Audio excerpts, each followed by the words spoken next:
AVMIA.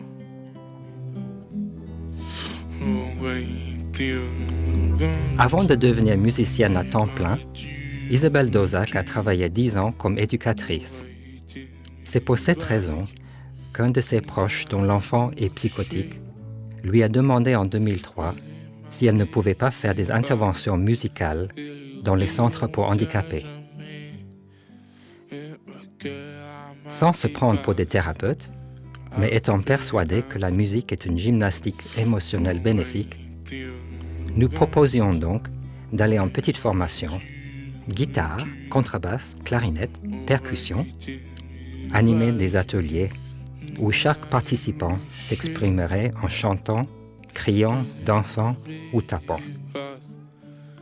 C'est ainsi que Irémie Vivace est né. Des musiciens professionnels vont jouer en orchestre une fois par mois, dans les centres avec qui l'association a signé une convention. Une chanson ou un morceau par participant est choisi avec l'aide des éducateurs. Il sera perfectionné tout au long de l'année, puis gravé sur CD.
Nous ici ce qu'on travaille c'est vraiment plus le plaisir, la musicalité, etc. Et puis le partage.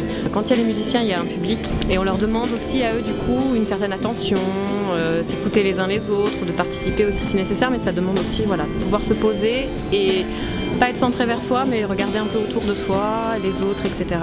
Il y a le micro où ils s'entendent en résonance, il y a les musiciens qui apportent une dynamique, c'est vraiment important pour eux, c'est un moment qu'ils apprécient particulièrement. Il y a vraiment un lien qui s'est créé depuis plusieurs années entre les musiciens et les personnes qu'on accueille sur la structure et c'est un lien qui est aussi très important, un lien affectif qui est important. Ils sont connus, reconnus, ils connaissent leur nom et c'est vraiment une activité très importante pour nos résidents.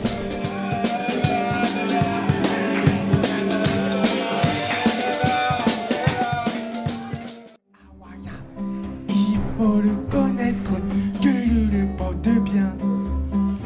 Salade de fruits, joli, joli, joli. Tu plais à mon père, tu plais à ma mère. Salade de fruits, joli, joli, joli. Un jour nous pourra bien nous marier.